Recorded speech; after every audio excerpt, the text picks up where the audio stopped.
हरि ओम अजमजरमनन्तं ज्ञानरूपं महान्तं शिवममलमनादिं भूतदेहादिहीनं सकलकरणहीनं सर्वभूतस्थितं तं हरिममलममायं सर्वगं बन्धैकम् पितॄन्नमस्ये निवसन्ति साक्षात् ये देवलोकेऽथ महीतले वा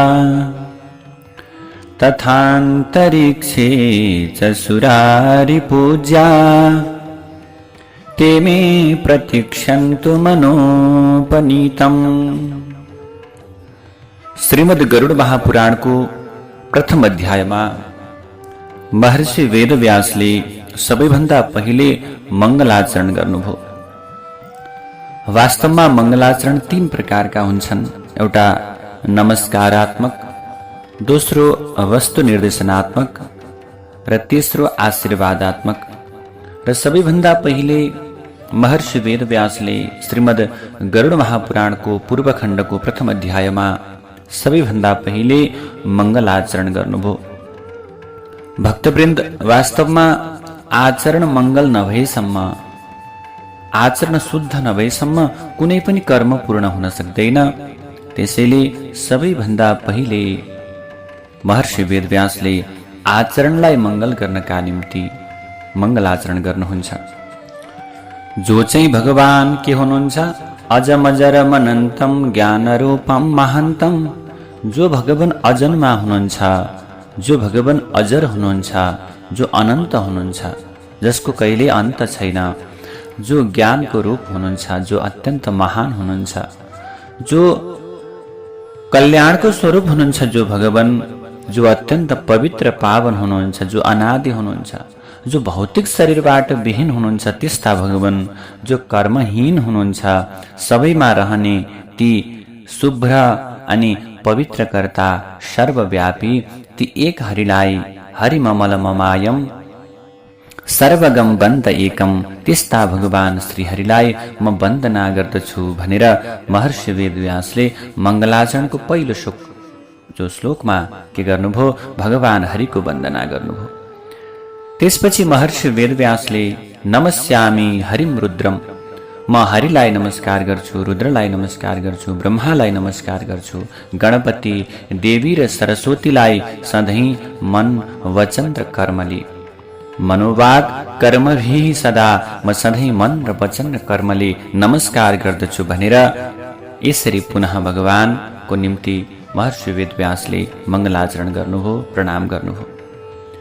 नैमिषारण्यमा 28,000 सौनकादि ऋषिहरू निवास गरिरहनु भएको त्यही बेलामा आउनुभएका पुराणका वक्ता, पुराणका वाचक, अत्यन्त शान्त, सम्पूर्ण प्रकारका शास्त्रका ज्ञाता भगवान विष्णुका भक्त महात्मा सुतजी महाराजलाई तीर्थ जाने क्रममा शुभ आसनमा बस्दै पवित्र विष्णु भगवानको ध्यान गरिरहेका ती कविलाई, ती सुतजीलाई पूजा र प्रार्थना गरेर नैमिषारण्यका महान तपस्वी, सूर्य झैं अत्यन्त तेजस्वी, शान्त, यज्ञपरायण शौनकादि मुनिहरूले प्रश्न गर्नुहुन्छ।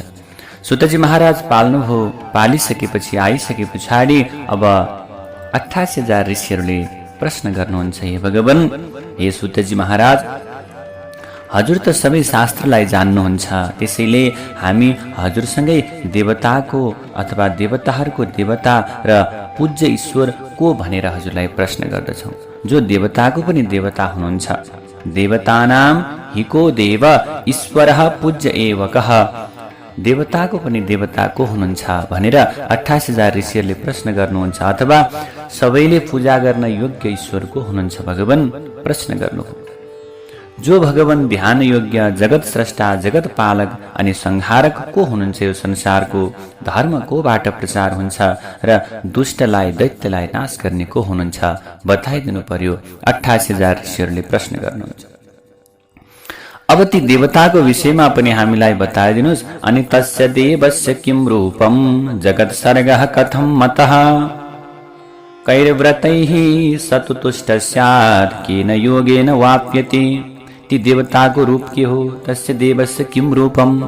अनि संसार स्वर्ग केलाई भनिन्छ, अनि कुन चाहिँ व्रत गर्नाले भगवानलाई सन्तुष्ट गराउन सकिन्छ र कुन चाहिँ योगद्वारा भगवानलाई प्राप्त गर्न सकिन्छ र ती भगवानका अवतारहरू के हुन्, वंश आदि कसरी उत्पन्न भई वर्णाश्रम आदि धर्महरूका पालनकर्ता र प्रवर्तक को हुन्।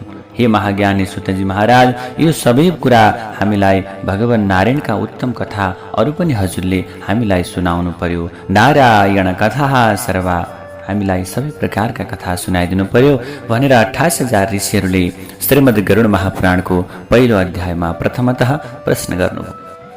प्रश्न गरिसकेपछि सुतजी महाराजले भन्नुहुन्छ, पुराणं गारुणं बक्षे सारं विष्णु कथाश्रयम्। सुतजी महाराजले भन्नुहुन्छ, उहिले नै गरुडले कश्यपलाई भनेको र मैले महर्षि वेदव्यासबाट सुनेको विष्णु कथामा आधारित गरुड पुराण अर्थात् पितृपुराणको कथा म हजुरलाई बताउँछु। एको नारायणो देवो देवानां ईश्वरेश्वरः। एउटा भगवान हुनुहुन्छ देवताहरूका स्वामी अथवा देवताहरूका स्वामीका पनि स्वामी परमात्मा परब्रह्म एउटै नारायण देवताको जन्मदेखि नै यो संसार के हुन्छ, प्रारम्भ हुन्छ। वासुदेव भगवान नै के हुनुहुन्छ, अजर अमर हुनुहुन्छ, उहाँ नै अजन्मा हुनुहुन्छ। संसारको रक्षाका लागि अनेक अनेक प्रकारका अवतार लिनुहुन्छ। अब अखण्ड ब्रह्मचर्यमा रहनुभएका हरि पहिलो सर्ग रहेका बेला कुमार रूपमा कठिन कर्महरू गर्दै विचरण गर्नुहुन्छ। फेरि दोस्रो बेलामा भगवान नारायणले कल्याणका लागि रसातलमा पुगेको धरतीलाई पृथ्वीलाई उद्धार गर्नका निम्ति के गर्नुहुन्छ भने शुकरको रूपलाई धारण गरेर वराहको रूपलाई धारण गरेर के गर्नुभयो, भगवानले पृथ्वीको उद्धार गर्नुभयो। तेस्रो ऋषि सर्गमा देवर्षि नारद बनेर कर्महरूमा निष्कर्मको तन्त्रलाई बयान गर्नुभयो। भगवान नारायण चौथोमा नरनारायण भएर हरि तपस्यामा रहनुभयो र धर्म संरक्षणका लागि समस्त देवताहरूद्वारा सुर असुरद्वारा भगवान पूजित रहनुभयो। पाँचौं अवतारमा भगवान कपिल नामका सिद्धहरूका राजा भएर समयमा हराएको सांख्य तत्त्वको ज्ञान विद्वानहरूलाई बताउनुभयो। छैठौं अवतारमा अत्रिका दत्त नामका छोराका रूपमा अनसुयाबाट जन्मेर आन्विक्षिकी नामको पवित्र ज्ञान प्रहलाद आदिलाई दिनुभयो। त्यसपछि सातौं अवतारमा आकुतिबाट रुचिको यज्ञमा जन्मिनुभयो। सत्यलाई बुझेर देवताहरूले यज्ञ गर्दै पछि स्वयम्भू मनु भएर रहनुभयो।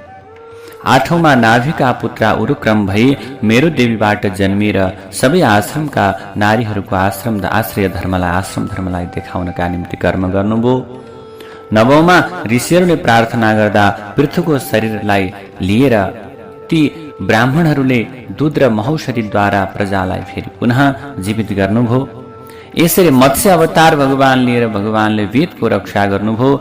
धरती जस्तै डुङ्गामा चढाएर यो संसारलाई जोगाउनुभयो। अब 11औं अवतारमा देवता र असुरहरूले जब समुद्र मन्थन गरिरहेका थिए त्यो बेलामा कछुवाको रूपलाई धारण गरेर मन्दराचल पर्वतलाई भगवानले पिठ्यौमा उठाउनुभयो। धन्वन्तरी भएर अमृतको रक्षा गर्नुभयो। मोहिनी स्त्री भएर दैत्यहरूले चोरेर लगेको त्यो जो अमृत छ त्यो अमृतलाई भगवानले बचाउनुभयो। नृसिंह अवतार भगवानले धारण गरेर आज के गर्नुभयो, हिरण्यकश्यपको वध गर्नुभयो। वामन भएर बलिको यज्ञमा जानुभयो। बलिको त्यो गर्वलाई, घमण्डलाई, अहंकारलाई हरिदिनुभयो। त्यसपछि 16औं अवतारमा ब्राह्मणका शत्रु राजाहरूसँग रिसाएर धरतीलाई 21 पटक क्षत्रिय विहीन बनाइदिनुभयो। त्यसपछि 17औं अवतारमा भगवान सत्यवती कहाँ पराशरबाट जन्मिनुभयो र मानिसहरू अल्पज्ञानी भएकाले महर्षि वेदव्यासद्वारा त्यो स्वरूपलाई धारण गरेर यो संसारको रक्षा गर्नुभयो, ज्ञानको प्रदान गर्नुभयो। त्यसपछि राजाको शरीर लिएर देवताको काम गर्ने रहरले समुद्र बाँध्ने जस्ता कामहरू गर्नुभयो। भगवान रामको अवतार लिनुभयो, कृष्णको अवतार लिनुभयो। यसरी अनेक प्रकारका अवतार लिनुभयो। र अब कलिको सन्ध्या सकिने बेलामा भगवान देवताका शत्रुलाई झुक्क्याउन जिनका छोरा बुद्ध नामले के हुनुभयो, किकटमा उत्पन्न हुनुभयो। 8औं सन्ध्यामा राजाहरू प्राय नष्ट भइसकेपछि विष्णु यसबाट कल्की नामबाट जगतपति फेरि उत्पत्ति हुनुहुनेछ। यसरी 88,000 सौनकादि ऋषिहरूलाई सुतजी महाराजले भन्नुहुन्छ ज्ञानका धनी अत्यन्त सुतजी महाराजले भन्नुहुन्छ भगवान हरिका असंख्य अवतार छन् र सम्पूर्ण मनुष्यहरू सम्पूर्ण संसार नै भगवानका हरिका अवतार हुन्, भगवान हरिका कलाहरू हुन्। त्यसैले सर्ग आदि र व्रत आदिले भगवान पुजिनुहुन्छ। ती 8,400 श्लोकहरू भएका अथवा विभिन्न प्रकारका के छन् भगवानका लीलाहरूले यो जो श्रीमद् गरुड महापुराण छ त्यो श्रीमद् गरुड महापुराण महर्षि वेदव्यासले मलाई सुनाउनु भएको हो, यो पितृपुराणका विषयमा भनेर बताउनु भयो। अब ऋषिहरूले प्रश्न गर्नुहुन्छ, हे सुतजी महाराज, हजुरलाई व्यासद्वारा जो कथा बताइयो त्यो विष्णु कथामा आधारित जो श्रीमद् गरुड महापुराण छ त्यो सबै हामीलाई बताइबक्सियोस्। भनिसकेपछि सुतजी महाराजले भन्नुभयो, अब एकपटक के भयो भने मुनिहरूका साथमा म पनि बदरीका आश्रममा गएको थिएँ। त्यहाँ व्यासलाई परमेश्वरको ध्यान गर्दै गरेको अवस्थामा मैले देखेँ र व्यासलाई मैले नमस्कार गरेर सोधेँ। मैले भने, हे भगवान, हे व्यासजी, हरिको रूप कस्तो छ त्यो बताउनुहोस्, त्यसपछि संसारको विषयमा बताउनुहोस्, अनि हजुर कसको ध्यान गर्दै हुनुहुन्छ, त्यो ध्यान कसको गरिरहनु भएको छ त्यो कुरा पनि मलाई बताउनुहोस् भनेर सुतजी महाराजले व्यासलाई सोध्नुभयो। यस्तो भनेर सोद्धा त्यही अवस्थामा महर्षि वेदव्यास भन्नुहुन्छ, शृणुसूत प्रवक्ष्यामि पुराणम गारुणम तब। व्यासले भन्नुहुन्छ, हे सुतजी सुन, म तिमीलाई गरुड पुराण भन्दछु। नारद दक्ष आदिसँगै ब्रह्माले मलाई यो पुराण बताउनु भएको थियो। जब म नारदसँग दक्षसँगै थिएँ त्यही बेलामा भगवान ब्रह्माजीले मलाई के गर्नुभएको, यो पुराण सुनाउनु भएको। अब सुतजी महाराजले फेरि व्यासलाई प्रश्न गर्नुभयो, दक्ष नारद आदिसँगै हजुरलाई सार बताउने ब्रह्माले श्रीमद् गरुड महापुराणको कसरी त्यो कथा बताउनु भयो प्रभु, बताइदिनुहोस् भन्दा व्यासले भन्नुहुन्छ, एक समयको कुरा हो, म नारद दक्ष र भृगु आदि भगवानलाई भेट गर्नका निम्ति ब्रह्मलोक गएका थियौं। त्यो बेलामा ब्रह्मालाई गएर हामीले विभिन्न प्रकारले सोध्यौं। सोधिसकेपछि ब्रह्माजीले भन्नुभयो, पुराणम गारुणम सारम पुरा रुद्रञ्च माम यथा। ब्रह्माजीले भन्नुभयो, हे व्यास, उहिले देवताहरूसँगै रुद्रलाई र मलाई भगवान विष्णुले गरुड पुराणको सार जस्तो बताउनु भएको थियो, म त्यस्तै भन्दछु, ध्यानपूर्वक श्रवण गर। हे ब्रह्मा, उहिले देवतासँगै रुद्रलाई गरुड पुराणको महान अर्थ भएको सार हरिले कस्तो रूपले बताउनु भएको थियो प्रभु? फेरि व्यासले प्रश्न गर्नुभयो। ब्रह्माजीले भन्नुभयो, एकपटक के भयो भने इन्द्र आदि देवताहरूसँगै म पनि अर्थात् ब्रह्माजी कैलाश पर्वतमा जहाँ गइरहनु भएको त्यो बेलामा भगवान रुद्रले कसैको ध्यान गरिरहेको देख्नु भएछ सबै देवताहरूले। त्यसपछि समस्त प्रकारका देवी देवताले भगवान शङ्करलाई प्रश्न गर्नुभयो, हे शङ्करजी, हजुर त देवताको पनि देवता हुनुहुन्छ, महादेव हुनुहुन्छ, तर हजुरले के गर्दै हुनुहुन्छ भने कसैको ध्यान गर्दै हुनुहुन्छ। हे भगवान शिव, हे शङ्कर, हजुरले पनि कसैको ध्यान गर्दै हुनुहुन्छ, कसको ध्यान गर्दै हुनुहुन्छ भनेर ब्रह्मा आदि देवताहरूले भगवान शङ्करलाई सोध्नुभयो। त्यो बेलामा रुद्र भगवान शङ्करले भन्नुहुन्छ, अहम ध्यायामि तम विष्णुम परमात्मा मनीश्वरम। म त उनी परमात्मा ईश्वर जो सर्वदाता सबैलाई दिनेवाला हुनुहुन्छ, जो सर्वव्यापी हुनुहुन्छ, ती सबै प्राणीका हृदयमा निवास गर्ने भगवान विष्णुलाई म भज्दछु, भगवान विष्णुको ध्यान गर्दछु। हे ब्रह्माजी, मेरो भस्मलेपन भएको शरीर र यो जटाको जो गुजुल्टो छ त्यो भगवान विष्णुकै आराधना गर्ने यो व्रतको नियम हो प्रभु।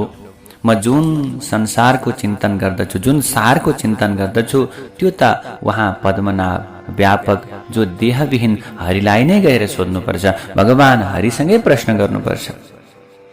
मैले पवित्र चरण जो भगवान परमेश्वर सबैका आत्माका पनि आत्मा उनै देवतालाई मैले आजकल भज्दछु, म सधैँ चिन्तन गर्दछु, भगवान शङ्करले भन्नुभयो। भगवान शङ्करले भन्नुहुन्छ, यस्मिन् विश्वानि भूतानि तिष्ठन्ति च विसन्ति च।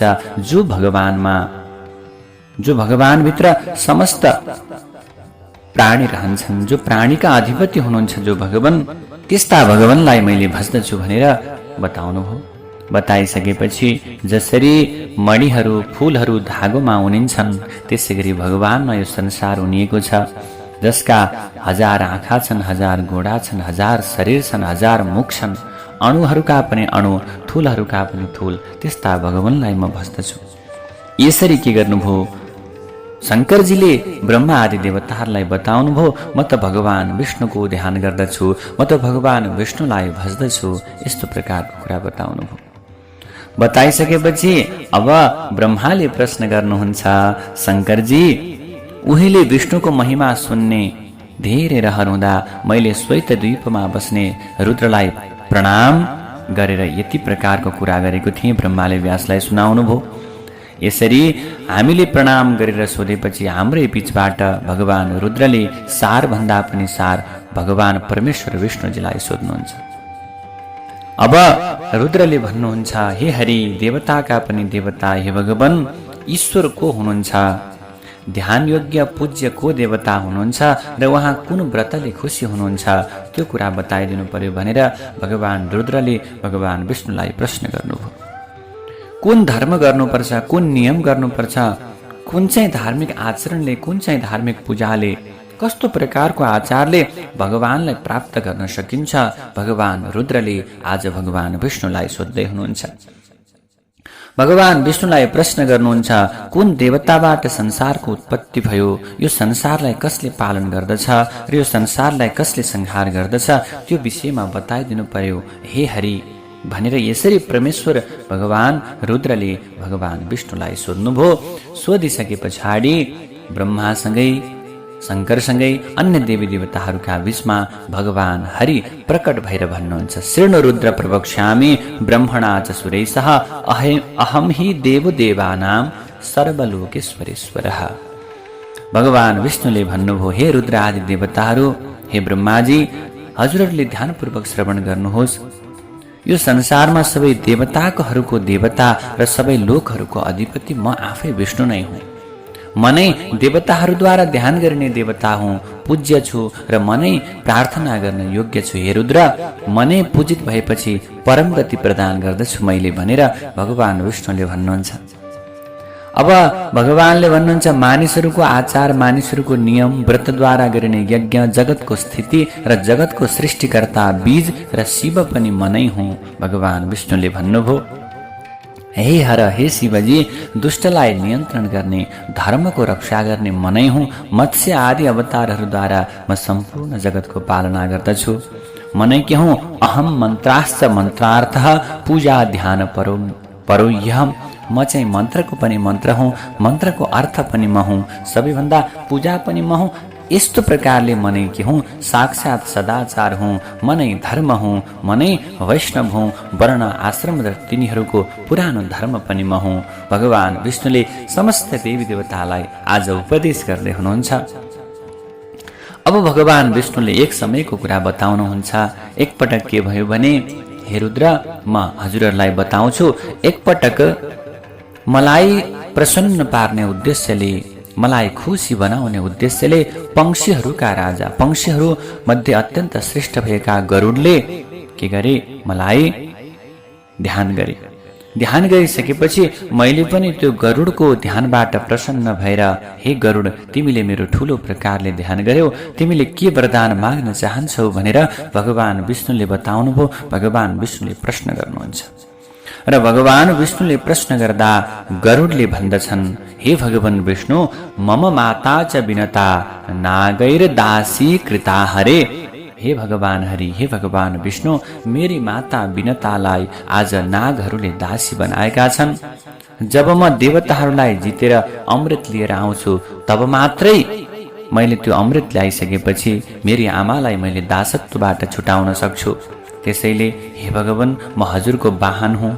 अत महाबली, महापराक्रमी, सर्वज्ञ नागलाई जित्ने, पुराण र संहिता रचना गर्ने म जसरी हुन सक्छु, म जसरी बलियो हुन्छु, हे भगवान विष्णु, मलाई त्यही कुरा बताइ बक्सियोस् भनेर पंक्षीका राजा गरुडले भगवान विष्णुलाई प्रश्न गरे। भगवान विष्णुले भन्नुहुन्छ, हे गरुड, तिमीले जस्तो भनेका छौ त्यो सबै हुनेछ। तिमी बलियो पनि हुनेछौ, तिमी पराक्रमी पनि हुनेछौ। नागका दासीका रूपमा रहेकी तिम्री आमा जो विनता हुनुहुन्छ ती विनतालाई तिमीले छुटाउनेछौ बाबु। देवता आदि सबैलाई जितेर तिमीले अमृत पनि ल्याउनेछौ।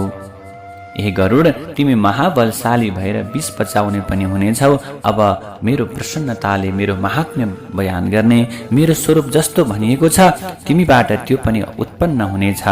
गरुडम तब नामना तल्लोके ख्यातिम गमिष्यति। हे विनता पुत्र, मैले देवताको कृति पाएको छु, त्यसैले तिमी गरुड पुराण भन्ने नामले यो लोकमा प्रसिद्ध हुनेछौ बाबु। हे गरुड, त्यही पुराण गरुडले भनेको हुनेछ। हे गरुड, यो के हुनेछ? तथा ख्यातिम पुराणेषु गारुडम गरुडैस्यति। तिमीले यो जुन पुराणलाई अथवा तिमीले जुन ज्ञानलाई सुन्नेछौ त्यो ज्ञानलाई संसारका मानिसहरू गरुड पुराण भनेर श्रवण गर्नेछन् बाबु भनेर भगवान विष्णुले भन्नुभयो। हे गरुड, जसरी म भगवान विष्णुके छु, प्रशंसनीय छु, तिमी पनि त्यस्तै के हुनेछौ? प्रशंसनीय हुनेछौ। त्यसैले बाबु, हे पक्षीराज, यो गरुड पुराण तिमीले भन। यसरी सोद्धा गरुडले कश्यपलाई भनेपछि कश्यपले गरुडबाट सुनेर त्यो जो रुख छ त्यो रुखलाई पुनः जिउँदो बनाउनु भयो। आफू एकाग्र मन भएर अब विद्याद्वारा के गर्नुपर्छ?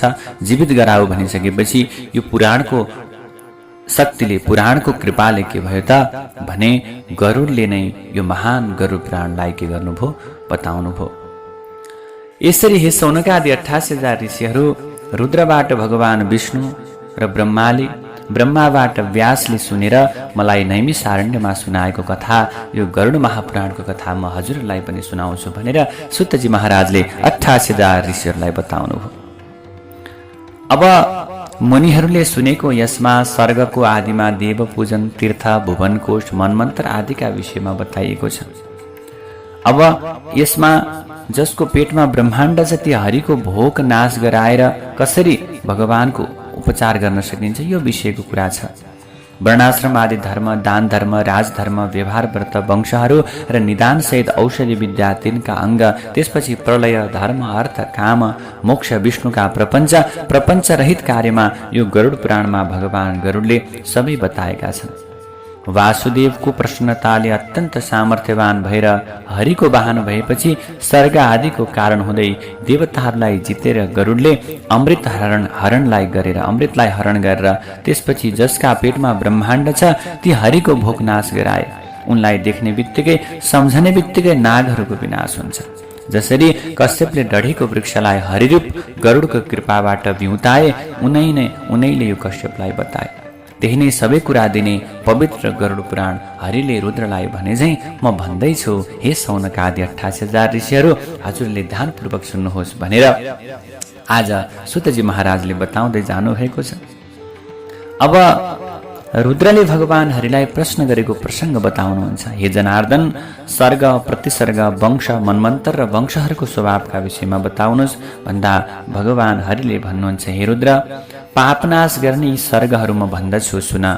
सर्ग, स्थिति, प्रलयको अन्त्य यी सबै विष्णुका प्राचीन क्रीडाहरू हुन्। नरनारायण, देव, वासुदेव, निरञ्जन, परमात्मा, परम ब्रह्म नै यो संसारको उत्पन्न गर्ने र विलय गर्नेवाला हुनुहुन्छ। व्यक्त अव्यक्त रूपमा रहेका यी सबै नै भगवान हरिका कर्महरू हुन् र यी सबै पुरुष रूपमा वा काल रूपमा रहेका छन्।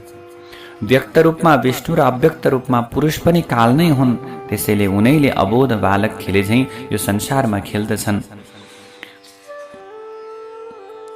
आज के हुन्छ भने अनादि, अनिधन, धाता, अनन्त, पुरुषोत्तम तिनै भगवानबाट अव्यक्त र तिनैबाट आत्मा पनि उत्पन्न हुन्छ।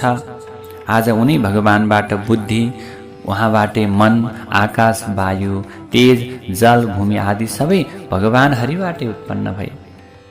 सृष्टिका लागि शरीर ग्रहण गर्नुभन्दा पहिले सुनको अण्डमा भगवान प्रभु स्वयं आफूलाई राख्नुभयो। चतुर्मुख ब्रह्माले रजोगुणको मात्रा अधिक रहेको शरीर ग्रहण गरेर यो सृष्टिको रचना गर्नुभयो। अण्डभित्रै देवता सहित मानिस, असुर सबै र आफूलाई स्रष्टाले बनाउनुभयो अनि विष्णुले पाल्नुपर्नेलाई पाल्दै अन्त्यमा स्वयं संहारकर्ता हरिले नै संहार गर्नुहुन्छ। विष्णुले ब्रह्मा भई जगतको सृष्टि गर्नुहुन्छ, उहाँ हरि भएर पालन गर्नुहुन्छ र कल्पान्तमा रुद्र रूप भएर प्रभुले संहार गर्नुहुन्छ यो संसारको। ब्रह्माले सृष्टिकालमा पानीमा डुबेको यो पृथ्वीलाई दाँतले उद्धार गर्ने जानेर वराहको रूप लिनुभयो। त्यसैले भगवान विष्णुले शङ्करलाई भन्नुहुन्छ, हे शङ्कर, देवता आदिको स्वर्गमा म भन्ने छु, अहिले संक्षेपमा श्रवण गर्नुहोस्। पहिलो महत स्वर्ग ब्रह्माको विरूप हो। तन्मात्राहरूको दोस्रो स्वर्गलाई भूत स्वर्ग भनेर बुझ्नुपर्छ। तेस्रो वैकारिक स्वर्गलाई इन्द्रियक भनेर जान्नुपर्छ। त्यसपछिको यो प्राकृतिक स्वर्ग हो, बुद्धिपूर्वक यो उत्पन्न भएको छ। र चौथो मुख्य स्वर्गलाई स्थावर स्वर्ग भनेर बुझ्नुपर्छ। तेस्रो स्रोत भएका जो हुन्छन् तिनीहरूलाई त्रियग योनिका भनिन्छ। र त्यसमाथिको छैठौँ स्वर्गलाई देव स्वर्ग भनेर जान्नुपर्छ। त्यहाँ नै अघिल्लो स्रोत भएका सातौँ स्वर्ग मानुष स्वर्ग हो र आठौँ अनुग्रह स्वर्ग, सात्विक र तामस पनि हुन्छ। यिनीहरूमा 5वटा प्राकृत स्वर्ग र 3वटा विकृत स्वर्गहरू छन्। प्राकृत र विकृत भइसकेपछि 9औँलाई कौमार स्वर्ग भनिन्छ। हे रुद्र, स्थावरपछि सुर आदि 4 प्रकारका सन्तान बनाउँदै ब्रह्माले सृष्टि रचना गर्दा मानव सन्तान जन्मिए। अनि देवता, असुर, पितृ, मानिस यी 4 पछि पानी सृष्टि गर्ने इच्छाले स्वयं यिनीहरूसँगै आफूलाई भगवानले खटाउनुभयो। आफू मुक्त भएका प्रजापतिको माया जागृत भयो र तिघ्राबाट सबैभन्दा पहिले असुर उत्पन्न भयो। हे शङ्कर, त्यसपछि उनको त्यो तमो मात्रा भएको शरीर के गर्नुभयो? भगवानले त्याग गर्नुभयो। शरीरको त्यागिसके पछाडि त्यहाँबाट तमो मात्राले रात्रि उत्पन्न भयो र सृष्टिकर्ता अर्को शरीरमा हुँदा उनीहरू खुसी भए। हे भगवान शङ्कर, ब्रह्माको मुखबाट सत्व उत्पन्न हुँदा सुरहरू प्रकट भए। उनले त्यो सत्वगुण सम्पन्न शरीरलाई त्याग गर्दा त्यसले दिन बन्यो। त्यसैले राति असुर र दिउँसो देवताहरू बलिया भए। सत्वको र पछिल्लो तमको केही मात्रामा सन्ध्याको सृष्टि भयो र त्यो सन्ध्या दिन र रातका बीचमा अवस्थित रह्यो। अनि रजको केही मात्राबाट मानिस उत्पन्न भए। त्याग भएर प्राक्सन्ध्या नाम भएको ज्योत्स्ना उत्पत्ति भयो। ज्योत्स्ना, रात्रि, दिन, सन्ध्या यी सबै शरीरहरू उनीका हुन्। रजको केही मात्रा लिएर क्षुधा र कोप पनि उत्पन्न भए। भोग तिर्खाबाट ब्रह्माले रक्षा गर्ने राक्षस र खाने यक्ष, केशबाट सर्ने सर्पहरू उत्पन्न गरे। क्रोधबाट भूत आदि गन्धर्वहरू उत्पन्न भए। पवित्र वाणीलाई गाउने हुनाले तिनीहरू गन्धर्व भएका हुन्। ती प्रजापतिले 2 लोक वक्षस्थलबाट बनाए। मुखबाट अझ सृष्टि गरे। पेट र पार्श्व भागबाट पशुहरूको सृष्टि गरे। गोडाबाट घोडा, हात्ती सहितका गधा, ऊँट र औषधि फलफुल रौँहरूबाट उत्पन्न भए। गाई, बाख्रा, भेडा, घोडा, खच्चर, गधा यी पशु घरपालुवा मानिए र अरू जङ्गली पशु पनि के भए? भगवानबाट सृष्टि भए। हिंसक, 2 खुरे, हात्ती, बाँदर र 5औँमा पंक्षीहरू सबै पानीमा बस्ने प्राणी र 6औँ र 7औँमा घर्षिने जीवहरू जन्मिए। पूर्व आदिका मुखहरूबाट ऋग्वेद आदि उत्पन्न भए। ब्राह्मणको ब्रह्मलोक, क्षत्रियको शाक्रलोक, वैश्यको मारुतलोक र शूद्रहरूको गान्धर्वलोक पनि निर्माण भयो। र ब्रह्मचर्यमा रहनेहरूका लागि ब्रह्मलोक र विधि अनुसार कर्म गर्ने गृहस्थहरूका लागि प्राजापत्य लोकको उत्पन्न भयो। र सप्त ऋषिहरू र सधैँ इच्छा अनुसार घुम्ने वनवासी यतिहरूका लागि अक्षय स्थान पनि उत्पन्न भयो। यसरी भगवान हरिले साक्षात भगवान रुद्रलाई बताउनु भएको छ यो संसारको सृष्टि कसरी भयो, यो संसारमा कसरी विभिन्न प्रकारका जीवहरूको उत्पत्ति भयो भन्ने विषयमा। यसरी श्रीमद् गरुड महापुराण अर्थात् पितृपुराणमा भगवान विष्णुले साक्षात रुद्रलाई बताउनु भएको छ यो विशेष कथा।